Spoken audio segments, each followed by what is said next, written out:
Starting today, my sister and her husband are moving in with us. We didn't want any strangers staying with us, but suddenly John and my sister's husband barged into our house.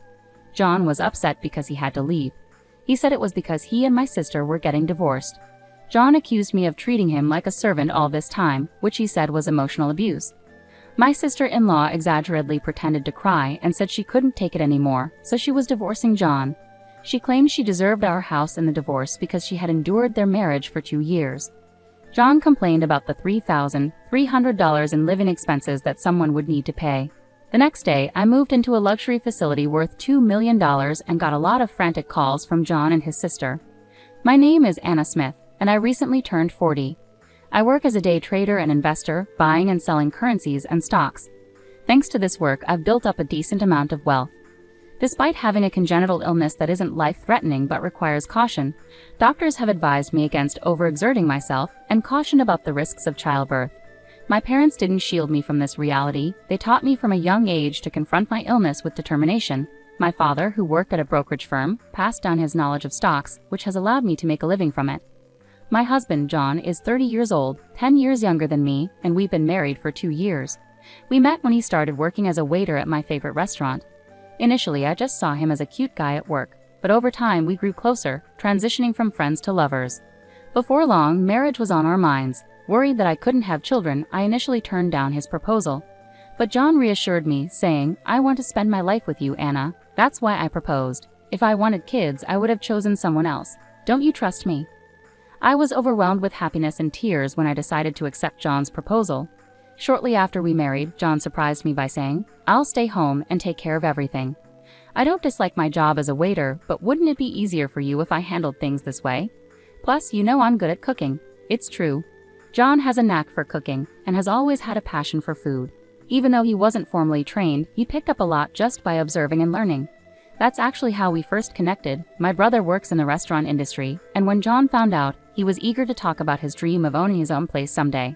When I questioned what would happen to his dream if he became a stay-at-home husband, John responded firmly, "Do you think being at home means I can't pursue my own goals? That's a narrow view. Taking care of the home is important work. Besides, I want to be with you as much as possible." His eyes sparkled with sincerity, and I realized how much he valued our time together. When he sweetly proposed the idea of him staying at home, I couldn't resist agreeing. Initially, things went smoothly with me focusing on work, while John took care of the house. But gradually, things changed. The neatness of our newly living room gave way to clutter from comic books and video games. John started spending nights playing games in front of the TV, flipping his schedule upside down. "John, this has been getting out of hand lately," I finally confronted him. "Yeah, sorry. I'm really into this game right now. Can you let it slide until I finish it, please?" he pleaded, and reluctantly, I agreed to let him finish. But it didn't stop there. He moved on to the next game, leaving the house in disarray.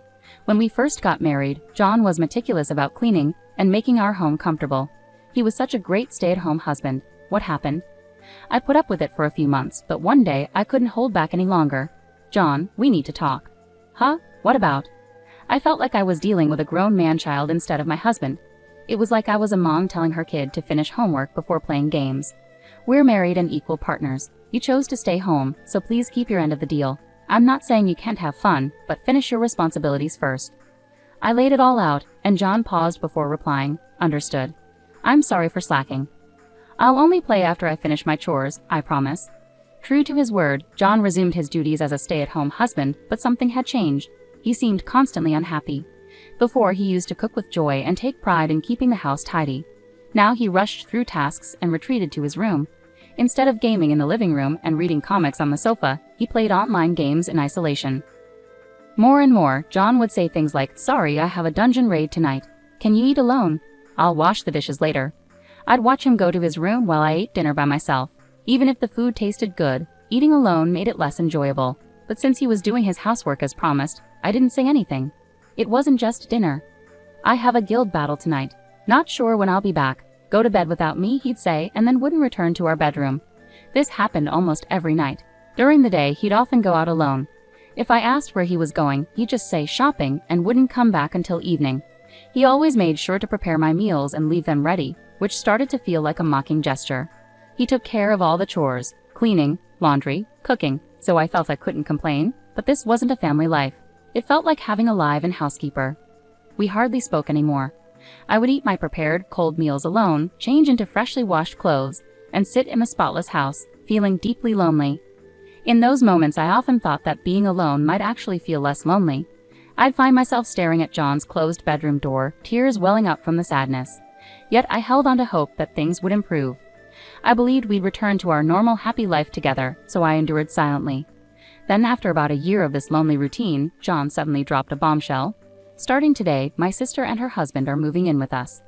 Can't strangers find another place? I protested as John and his sister-in-law's husband barged into our house. I was completely taken aback. I distinctly remembered when John had moved in with me after we got married.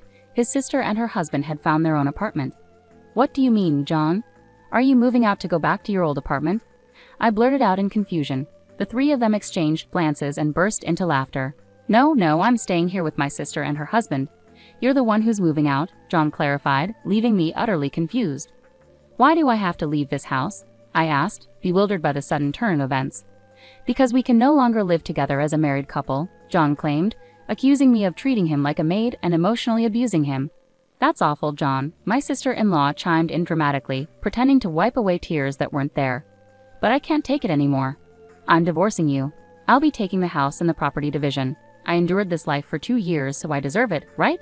"Yes, that's right," John affirmed, encouraged by his sister's support.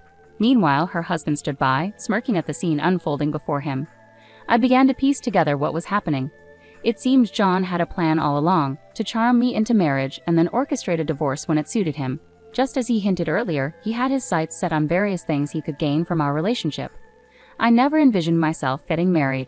Knowing I couldn't have children and feeling average in appearance and personality, I had resigned myself to living independently, focusing on my career and hobbies. I had some friends and maintained a normal relationship with my parents and brother. After my dad retired, my parents moved to his hometown, where my brother also settled with his wife. He had worked in the restaurant industry and eventually started a small restaurant with his wife, choosing to live on the same spacious property as our parents. I was born and raised in our town near the city, so it felt more like returning home than just visiting. When I visit my parents, brother, sister-in-law, and nephews, I feel a sense of belonging and never experience loneliness.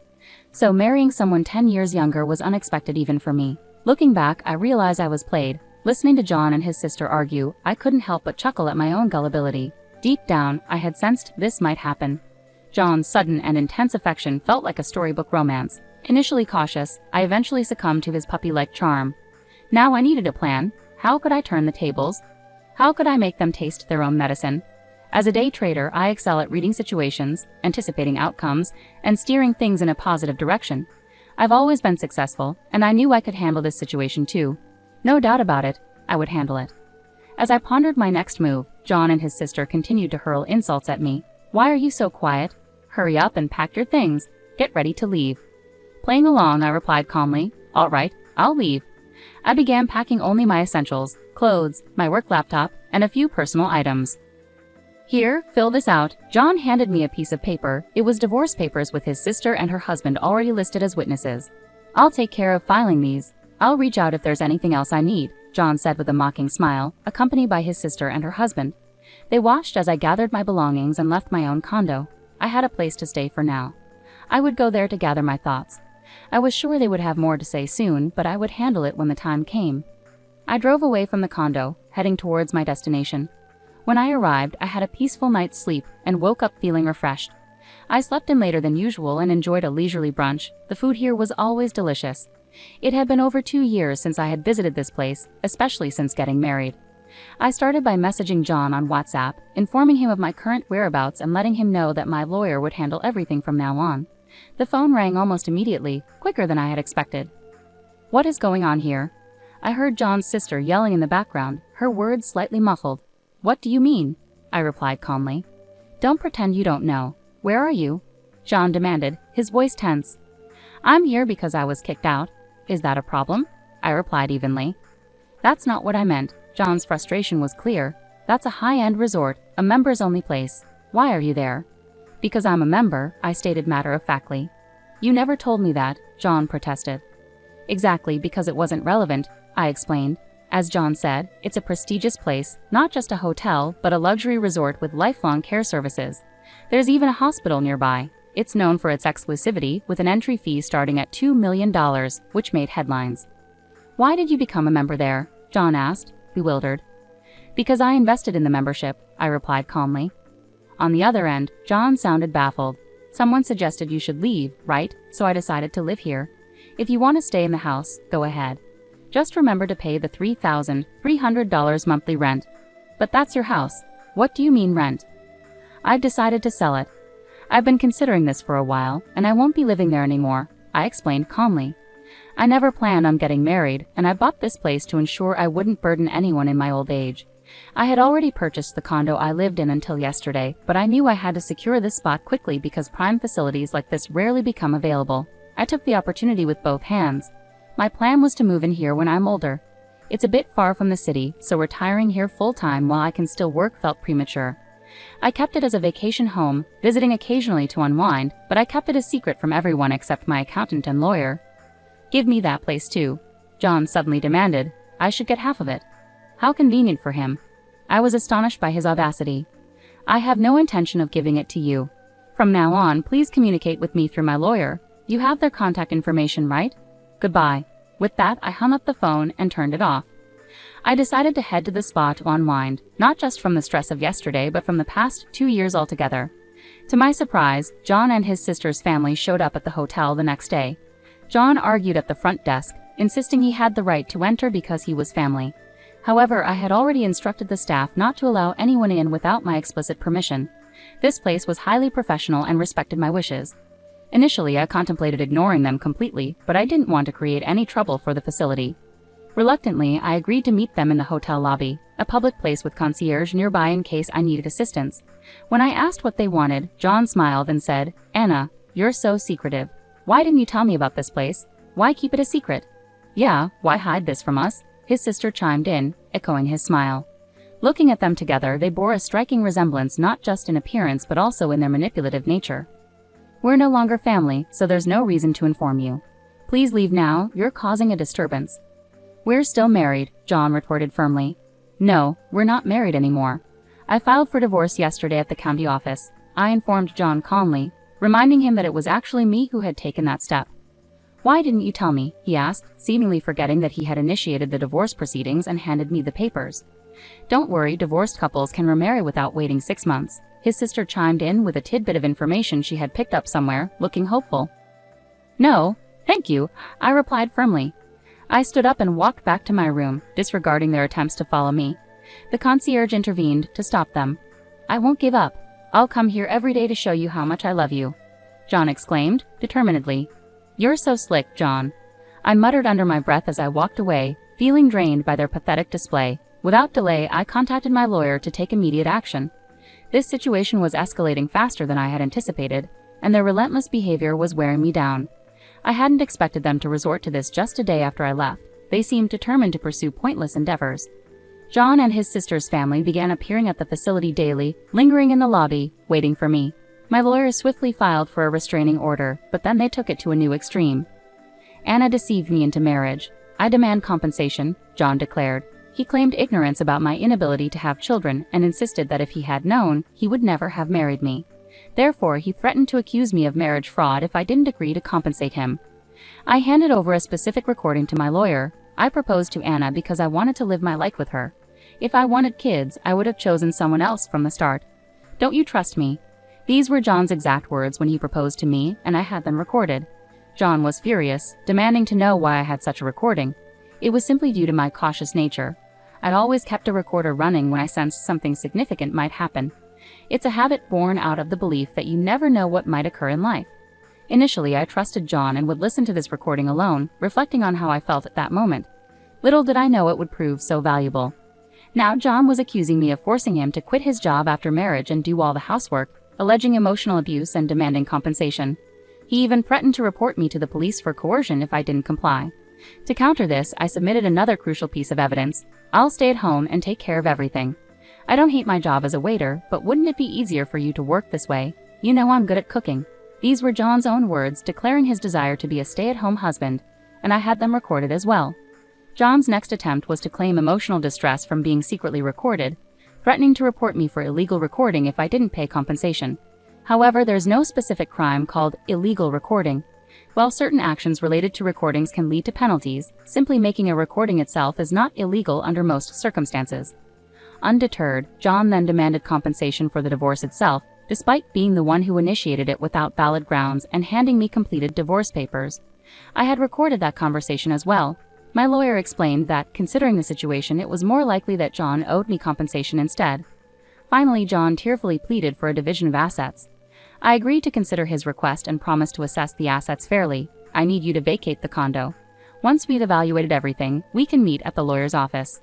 They left without further protest, allowing me to sell all the condo's furnishings and list the property for sale.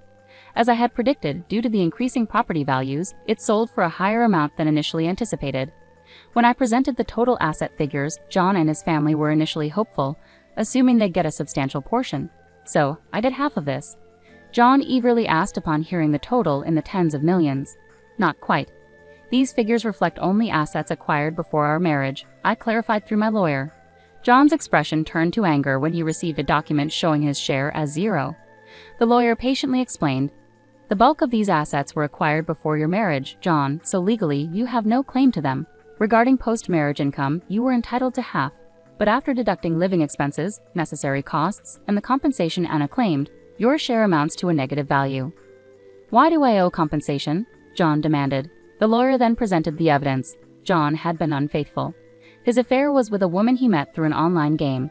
John had divulged details about me, mentioning my age and health condition, claiming he would inherit all my assets if anything happened to me, and boasting about his unrestricted spending. The woman didn't take him seriously but went along with it for the money he provided. She agreed to testify under the condition that I wouldn't seek compensation from her. "And here's another thing," she said. I played a recording of the girl's testimony where she confirmed John's statements about my health condition and his cynical remarks about having a child with me. "Consider yourself lucky you're not facing legal consequences. Thanks to you, I've had some interesting dreams and enjoyed good food. Let's call it even, and I won't pursue this any further," I told John firmly. He hung his head in defeat and accepted the outcome. Thus, my brief marriage came to a messy end. I haven't kept track of what happened to John and his sister's family afterward, nor do I have any interest in knowing, as long as they stay out of my life. That's all that matters to me now. Dwelling on it would only prolong my misery. The emotional toll was significant, but thankfully I have the resources and time to heal. I decided to take a world cruise on a luxury liner where I met people from all over the globe, explored numerous destinations, and had a truly wonderful time. There were moments when I felt a spark with some individuals, but memories of John held me back. I was determined not to let myself get hurt again.